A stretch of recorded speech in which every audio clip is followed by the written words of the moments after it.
Bueno, muy buenas tardes a todos. Bienvenidos a este segundo webinar organizado por la Facultad de Ciencias de la Salud de la Universidad Panamericana. Yo soy el doctor Gregorio Tomás Obrador, director de la Facultad de Ciencias de la Salud y de la Escuela de Medicina de la Universidad Panamericana, que voy a estar moderando este webinar. Antes de presentarles el programa del webinar, voy a mostrarles unas gráficas de las proyecciones de la pandemia en nuestro país. En esta gráfica podemos observar el número diario de infecciones y podemos observar que en los meses de noviembre y diciembre hubo un aumento importante en el número de contagios. Se llegó a un pico en el mes de enero y ahora vamos a la baja, estamos aquí. Y lo importante de esta gráfica es ver qué es lo que se proyecta para los siguientes meses. Pues podemos observar que en un escenario optimista, pues continuaremos a la baja hasta el verano, pero también cabe la posibilidad de un escenario menos optimista, que sería que hubiera un repunte en los meses de mayo y junio. Y lo mismo podemos observar con otro indicador de la pandemia, que es los fallecimientos diarios. Podemos ver el aumento hasta alcanzar un pico en el mes de enero y posteriormente un descenso en los meses siguientes, pero también tenemos la posibilidad de un escenario menos optimista que sea de un repunte en los meses de mayo y junio. ¿Qué es lo que va a determinar el comportamiento de estas gráficas? Pues como ustedes recordarán, en el segundo trimestre del año pasado, las proyecciones de dos importantes institutos de matemáticas erraron, no se cumplieron en la realidad. Y me parece que hay dos factores que son muy importantes para que estas proyecciones continúen a la baja, como está graficado aquí. Y eso va a depender de en la medida en que cuidemos las estrategias de prevención, que ya sabemos cuáles son: el lavado de manos, el uso de cubrebocas, distanciamiento social y el uso de alcohol en gel. Y por otro lado, también va a depender de la velocidad con que la población sea vacunada. Ahora, la vacunación es muy importante, pero también les quiero mostrar las gráficas de un país que ha ido muy rápido en el tema de la vacunación, que es Israel. Y de hecho las gráficas son muy parecidas a las de Chile, que es un país latinoamericano que ha ido muy rápido con el tema de la vacunación. Y podemos observar que en Israel tuvo un primer pico, un segundo pico muy parecido al nuestro, pero con un menor número de infecciones. En el mes de enero alcanzó su máximo y después va a la baja, pero como pueden observar también aquí hay un escenario menos favorable a pesar de las vacunas, porque el hecho de ponerse la vacuna no quiere decir que no haya que continuar cuidando las medidas de prevención. Y lo mismo podemos observar con el otro indicador de los fallecimientos diarios. Bien, a continuación les voy a presentar el programa que tenemos para el webinar del día de hoy. En primer lugar, el doctor Alfredo Ponce de León Garduño nos va a hablar sobre nuevos tratamientos y vacunas como solución posible a la pandemia. Después, la doctora Melania Abreu hablará sobre una actualización de pruebas diagnósticas de COVID. La doctora Marján López de la Parra hablará sobre los efectos de la pandemia en la salud mental a mediano y largo plazo. Y la doctora Pilar Padilla nos hablará sobre el síndrome post-COVID. Todas estas presentaciones durarán aproximadamente una hora y al final tendremos 20-25 minutos para preguntas y respuestas que voy a moderar. Bien, hicimos una encuesta para preguntar sobre qué tópicos son de mayor interés en cada uno de estos temas a personas que estaban interesadas en participar en el webinar. Y aquí les voy a leer algunas de las preguntas más frecuentes que nos hicieron. En cuanto a tratamientos, ¿qué tratamientos han demostrado ser efectivos contra COVID en marzo del 2021? En cuanto a vacunas, hay muchas preguntas: ¿cómo funcionan? ¿Es cierto que se inyecta un virus activo? ¿Es cierto que las vacunas de RNA modifican el genoma humano o no? ¿Me debo vacunar o no? ¿Cuál vacuna es mejor? ¿En quiénes está contraindicada la vacuna? Si ya me dio COVID, ¿necesito vacunarme? ¿Y cuánto tiempo después de la infección activa? Y si me vacuno, ¿todavía me puedo contagiar con el virus? Y otra pregunta que también salió es de si es ético ponerse o no algunas de las vacunas del COVID que están disponibles. En cuanto a las pruebas diagnósticas, las preguntas fueron qué tipos de pruebas hay, cuánto tiempo después de la posible exposición o contagio debo hacerme la prueba, qué prueba es mejor para detectar infección activa, cómo se interpreta la prueba de anticuerpos, es necesario repetir la prueba para asegurar que ya me curé y que no soy contagioso. Y una pregunta que es muy importante es qué implicaciones tienen las nuevas variantes genómicas del COVID. En cuanto a la salud mental, ¿puede la infección por COVID causar directamente malestar psíquico? ¿Cuáles son las consecuencias del confinamiento, especialmente en los niños y los jóvenes? ¿Cómo manejar el miedo y la preocupación recurrente al contagio aún después del regreso a la, entre comillas, normalidad? ¿Y qué tan importante es establecer una rutina en casa durante el confinamiento? ¿Y qué otras medidas se recomiendan para mantener la salud mental? Y respecto al síndrome post-COVID, ¿hasta cuándo dejo de ser contagioso? ¿Me puede volver a contagiar con COVID? ¿Qué debo vigilar una vez que me haya, entre comillas, curado de COVID? ¿Se recomienda hacer ejercicio después de recuperarse o curarse? ¿Son útiles los ejercicios de respiración para recuperar la función respiratoria? Y cómo manejar la pérdida del olfato y el gusto, que son dos manifestaciones muy características de esta infección. Sin más preámbulos, voy a presentar al primer ponente, que es el doctor Alfredo Ponce de León Garduño, jefe del Departamento de Infectología del Instituto Nacional de Ciencias Médicas y Nutrición Salvador Subirán. El doctor Ponce de León ha sido profesor titular de Microbiología e Infectología de la Escuela de Medicina de la Universidad Panamericana y de la Universidad Nacional Autónoma de México. Pertenece al Sistema Nacional de Investigadores en nivel 3. Alfredo ha sido pues, un pilar fundamental en el desarrollo de la Escuela de Medicina desde sus inicios. También perteneció al comité directivo de la Escuela de Medicina y ha sido un gran amigo desde hace muchos años. Alfredo, muchas gracias por aceptar nuestra invitación a participar en este webinar. Y dejo de compartir la pantalla para que tú puedas compartir la pantalla e iniciar tu presentación. Muchas gracias. Muchas gracias, Gregorio, y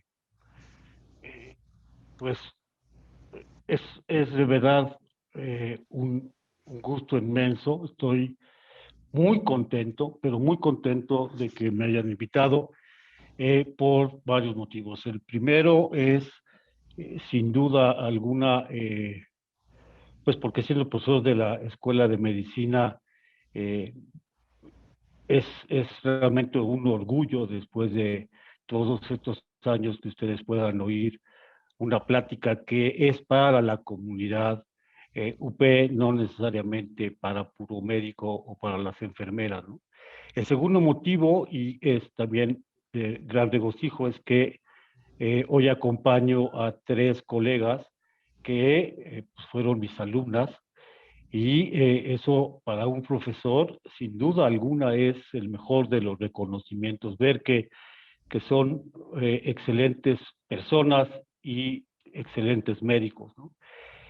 Otra cosa más es que hoy es cumpleaños de mi esposa, de Claudia, que muchos conocen, y pues la verdad es que espero que este sea un buen regalo para ella. No es nada fácil aguantarme ya casi 30 años de casados y 33 de ser novios, entonces pues esto también va para ella. Y finalmente, porque pues no siempre se puede hablar en términos que no necesariamente son para médicos o para enfermeras, sino que se puede intentar hacerlo para el personal de la comunidad UP. Lo primero que tenemos que entender es que SARS-CoV-2 es un virus nuevo. A lo mucho tendrá 1 año y 7 meses de que el mamífero intermediario tuvo que madurar al virus para capacitarse y para poder invadir, enfermar al ser humano, ¿no? Por esta razón, por más soberbios que seamos, no puede haber expertos. Y esto brinda la oportunidad de decir una de las cosas que la comunidad UP debe de tomar muy en cuenta siempre, es el hecho de que nutrición y la UP desde hace 27 años empezó a trabajarse en la Escuela de Medicina y desde hace 23 años que todas las generaciones van a nutrición y es por algo. y ustedes van a ver hoy este camino que hemos seguido en el instituto como base para dar esta plática. Siempre, cualquier enfermedad infecciosa tiene que ver con el medio ambiente, tiene que ver con el ser humano, sin duda, con una integridad del sistema inmune, con la expresión metabólica y también con el virus, que eso lo van a ver un poco más adelante con Melania. ¿Qué fue lo que hicimos en nutrición? El 8 de enero del 2020 fue la primera reunión del Consejo de Dirección junto con el Departamento de Prevención de Desastres, que existe en nutrición para todo el país, y el Departamento de Infectología. Y lo que empezamos a ver era cómo íbamos a contener lo que en ese momento pensábamos y esperábamos que nunca nos iba a llegar, pero nos llegó. El segundo era, ¿y cómo lo íbamos a hacer para diagnosticarlo si todavía no se había liberado prueba diagnóstica alguna? La tercera cosa que empezamos a ver es, desde esa fecha, empezamos a escribir protocolos específicos guiados en lo que conocíamos de SARS. Y una cosa muy importante era tener medidas de prevención primaria y vacunación, que es así definitivamente ni en nuestros más remotos sueños. ¿Y qué es lo que se sabe? Pues lo que se sabe es que la enfermedad por COVID puede tener un curso discreto cuando hay una baja carga viral y una muy buena respuesta inmune. En ese momento no pasa casi nada.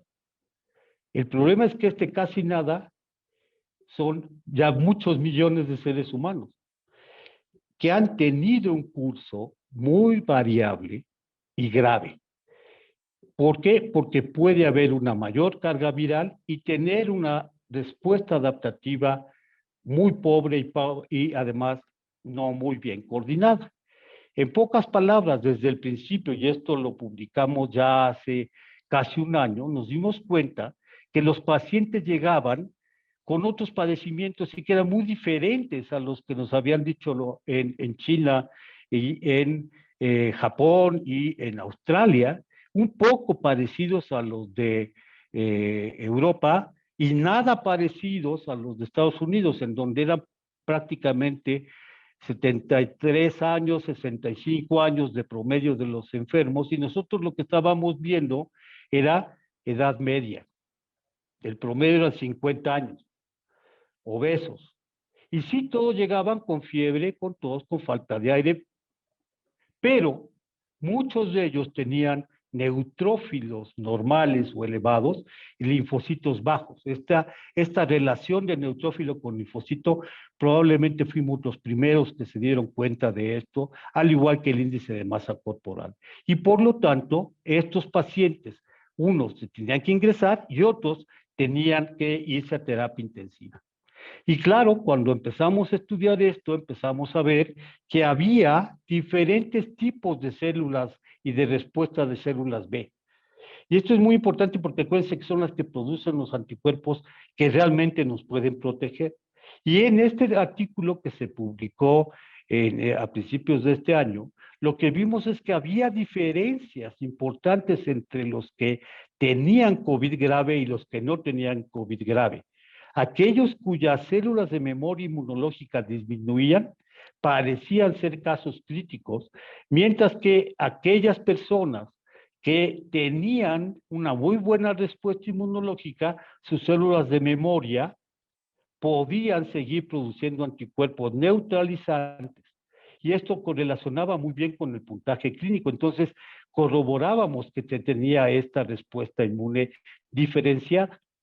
La segunda pregunta era, bueno, ¿quién está en riesgo?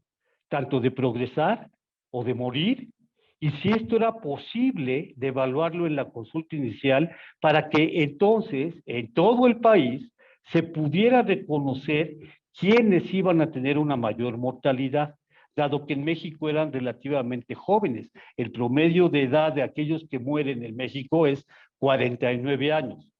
En Europa es 65, en Estados Unidos es cerca de 70. Entonces es una diferencia muy importante. Y luego se planteó que todo era porque no comíamos bien en el pasado. Entonces, junto con el doctor Carlos Aguilar, que mis alumnos sabrán muy bien cómo es de obsesivo, nos juntamos y vimos que podíamos hacer un puntaje clínico muy bonito, ¿no? Y el primero le llamaron MCL COVID-19 y luego, dándonos cuenta que en el tamizaje de enfermos, aquellos que tenían una baja saturación de oxígeno y una frecuencia respiratoria arriba de 30 por minuto, pues le podíamos poner un riesgo de 30% de muerte en el momento de la primera evaluación. Y eso le llamamos el NutriCov Score o puntaje NutriCov, que es con el que nos hemos seguido guiando todos estos meses. ¿Por qué? Porque el puntaje MCL predice la letalidad de los pacientes ya hospitalizados y el puntaje NutriCov es una adaptación que si tú mides oximetría y mides frecuencia respiratoria y el paciente es obeso, tiene altísimas probabilidades no solo de tener que intubarse, sino de morir. Y eso es bien importante porque lo que estábamos viendo era que nos llegaban pacientes ya extraordinariamente enfermos. Y además, teníamos que dar explicación a por qué eran más jóvenes. Bueno, pues este estudio que hicimos junto con el Instituto Nacional de Geriatría nos permitió ver que resulta que los pacientes representan una edad y esta edad predice más la letalidad que su edad cronológica. Y esto solamente se logró ver porque está medido por otros parámetros y enfermedades concomitantes. ¿Qué quiere decir esto? En pocas palabras, la edad que representa es la que tienes, no la edad que dices tener porque tienes un acta de nacimiento. Y no solamente eso, cuando se empezó a utilizar esteroides, que fue mucho antes de que se hiciera famosa la dexametasona, desde principios de mayo empezamos a ver que se estaba dando metilprednisolona en bolos en otros hospitales y nos lo mandaban a nosotros y claro, lo que nos llegaba era una serie de pacientes con diabetes tipo 2 que no habían sido diagnosticados o pacientes que tenían prediabetes y resulta que esto les confería riesgos altísimos. Esto ustedes ya, mis alumnos saben muy bien por las clases de Gregorio y del doctor Rendón, pues son riesgos altísimos, muchísimo más grave de lo que se pensaba. Pero peor aún, si durante el internamiento se descontrolaba la glucemia, el desenlace crítico era independiente de tu estado de diabético, de si vivías o no con diabetes. Es decir, si se te pasaban la mano de los azúcares, te iba a ir muy mal. Y hoy publicaron aquí en el Scientific Report de Nature el primer estudio de metaboloma que correlaciona muy bien los niveles de oxígeno alterados en los pacientes con COVID y el metabolismo de aminoácidos. Y parece ser que hay diferencias importantes en la expresión. ¿Qué quiere decir? Que utilizamos los aminoácidos en lugar de utilizar glucosa porque los pacientes les falta oxígeno. Esto sí es un poco técnico, pero háganse de cuenta que entonces los pacientes lo que requieren es que les demos aminoácidos probablemente esenciales durante la infección por SARS-CoV-2 en lugar de estarles dando azúcar o soluciones glucosadas, porque de todas maneras no va a haber buena respuesta. En el instituto lo que hemos hecho es que primero dividimos a los pacientes en grupos. El primer grupo es en los que no están enfermos. Esto es muy sencillo. Todos, absolutamente todos, debemos de utilizar cubrebocas que no tengan válvula y debemos de tener una separación entre personas mayor a 1,5 metros para que haya menor probabilidad de que te infectes. Y hay que recordar, el cubrebocas no evita que tú te enfermes, pero si tú estás enfermo, sí evita que lo propagues a los demás. Esa es la importancia del cubrebocas. No es los cubrebocas convencionales, su función, el que tú no te infectes. Para eso se requieren cubrebocas diferentes.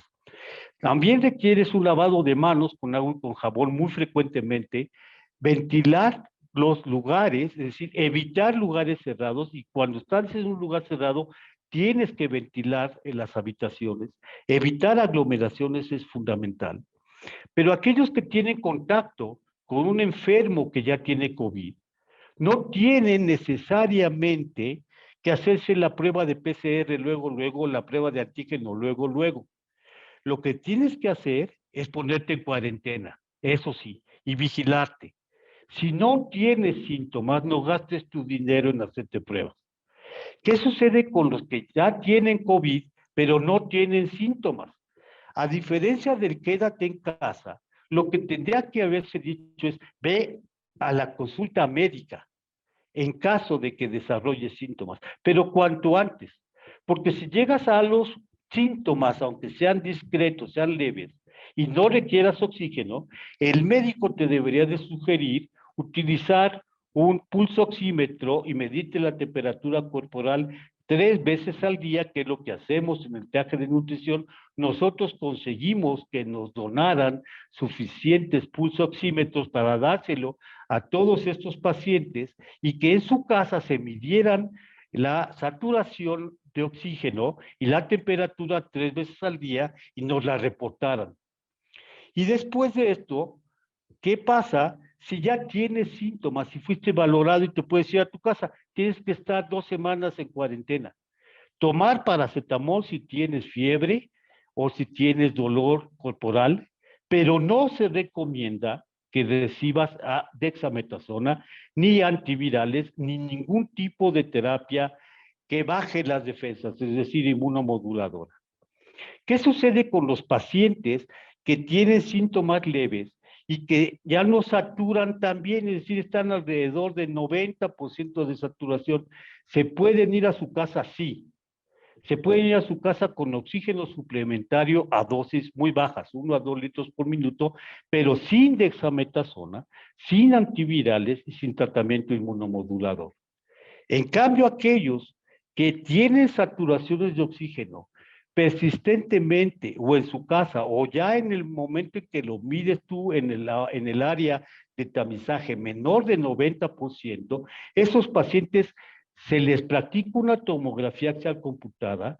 Si tienen más de 50% de daño pulmonar, que es lo habitual para que tengas esa saturación, se tienen que hospitalizar, se les tiene que dar oxígeno a dosis entre 2 y 10 litros por minuto, anticoagulación profiláctica con heparina de bajo peso molecular, y justamente hoy se dijo no te sirven las dosis intermedias, es la dosis profiláctica completa.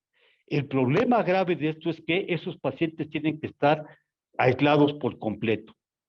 En ese momento, lo que hizo el instituto fue dar a los pacientes tablets o teléfonos y se pusieron cámaras en los cuartos de los enfermos para que se pudieran comunicar con sus enfermos a través de telemetría, porque estaban verdaderamente aislados.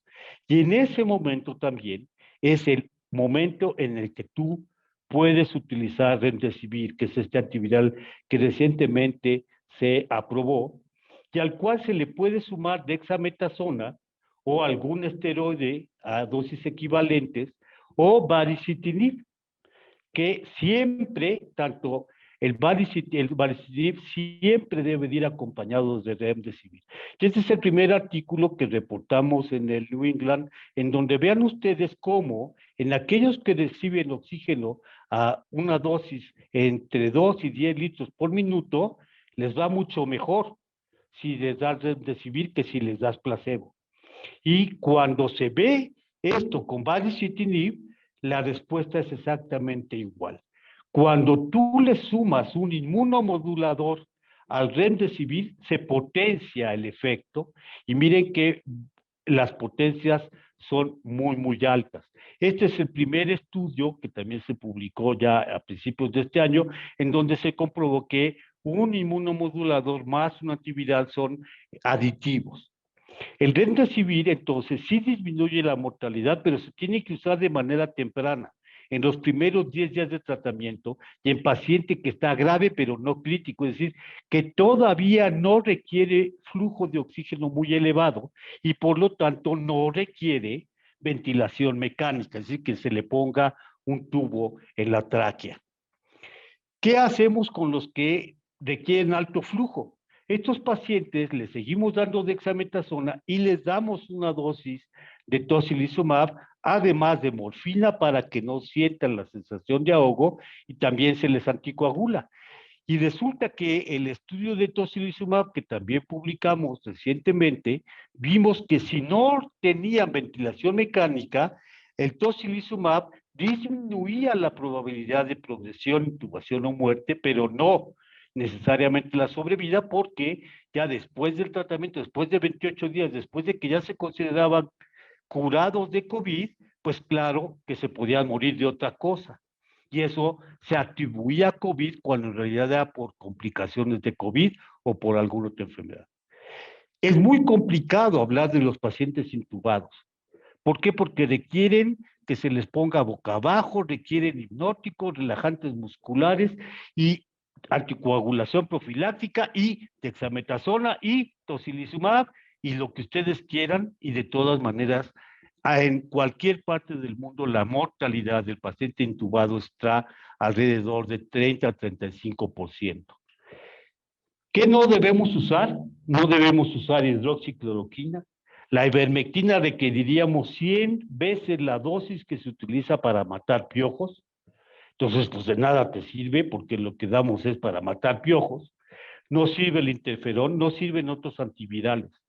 Y en investigación tenemos todo esto, el molnupiravir, que probablemente sea lo mejor para pacientes leves y que vamos a utilizar, pues probablemente a partir de abril en pacientes ambulatorios, ya lo utilizamos en pacientes hospitalizados y es una droga maravillosa. El nafamostat, que es una droga también antiviral, que lo que hace es que impide que el virus se pegue a su receptor, es decir, que el virus puede entrar a tus células, que estamos ensayando ya en pacientes críticos. El Camostat es similar, nada más que es oral, y todos los que ustedes están viendo ahí, incluyendo los anticuerpos monoclonales, que todavía están en fase 2 o 3 de investigación. Para terminar en estos últimos 5 minutos o 3 minutitos que me quedan, voy a hablar un poco de vacunas. Hay como 20 vacunas en fase 3 en el mundo. 7 ya han sido aprobadas para su uso de emergencia. Y esto es importante, uso de emergencia quiere decir que no han sido completamente estudiadas. De todas ellas hay 5 aprobadas en México y solamente CanSino, y que nosotros estudiamos en el instituto, es la única que se estudió en México en fase 3 con alrededor de 20,000 enfermos. Solamente una. Y miren cómo las diferentes vacunas tienen diferentes tipos de mediciones y son diferentes. La de Moderna y la de Pfizer es de RNA mensajero. El RNA mensajero dura segundos dentro de una célula humana.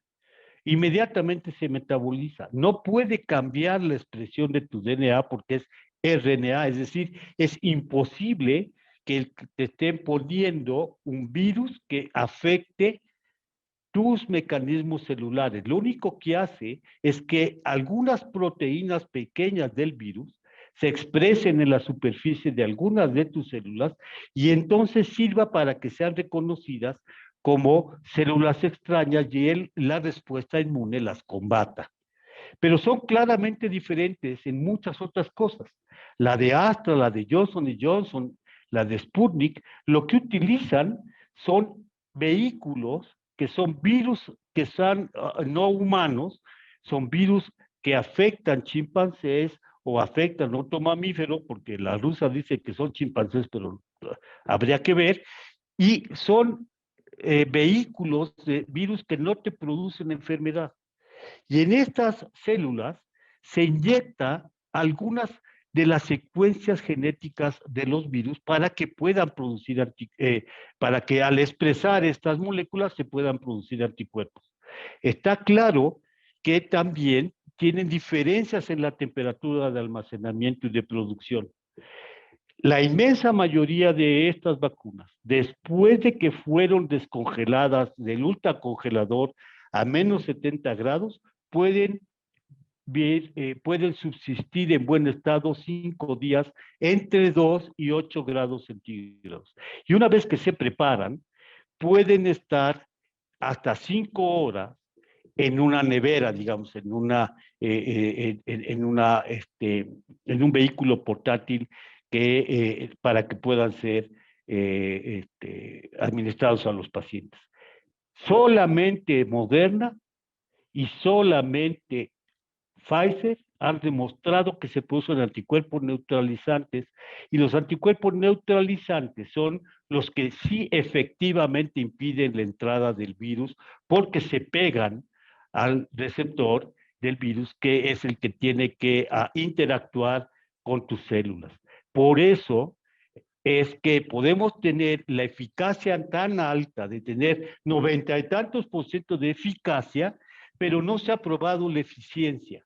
La eficiencia sería inmoral. ¿Por qué? Porque tendríamos que poner personas vacunadas en medio de un gran grupo de individuos que tienen COVID para ver quién se infecta y quién no, para ver si fue eficiente la vacuna o no. Eso no se puede hacer. Estas son las indicaciones. Mayores de 16 años apenas están haciéndose los estudios, programándose los estudios para hacerlo en menores de 16 años, y sí se puede poner en mujeres embarazadas, sí se puede poner la vacuna en mujeres que están lactando, también, y deberían a fuerza de vacunarse cualquier otra persona, sobre todo los que tengan alguna enfermedad que les baje las defensas. Y muy importante, en quienes no, pues bueno, en aquellos que puedan tener el antecedente de una alergia grave, es decir, que hayan presentado un choque anafiláctico. Las personas no se olvidan cuando les dicen que tuvo un choque anafiláctico, por eso es tan importante, ¿no? Por otro lado, no se deben de vacunar a aquellos que tengan COVID activo, que lo hayan tenido en los últimos 3 meses, ni aquellos que hayan recibido cualquier otra vacuna en el último mes. Sin embargo, este es un virus nuevo. ¿Y qué es lo que nosotros vimos? También lo publicamos. Lo más triste es que 45% de los pacientes que se murieron y que requerían estar en una unidad de terapia intensiva, no pudieron llegar en nutrición a la terapia intensiva porque no había cama. Es decir, COVID, SARS-CoV-2 mata. Y mata aunque ya hayas tenido, mata aunque te hayas vacunado, si es que tú no te cuidas. ¿Y por qué mata? Pues porque simple y sencillamente no hay suficientes ventiladores, a pesar de que se diga que hay suficientes camas. La gente espera que haya una cama, y antes de que pueda recibir una cama de terapia intensiva falleció. Y esto es muy importante para que ustedes lo conozcan, porque esa es la realidad todavía en nuestro México. Muchísimas gracias.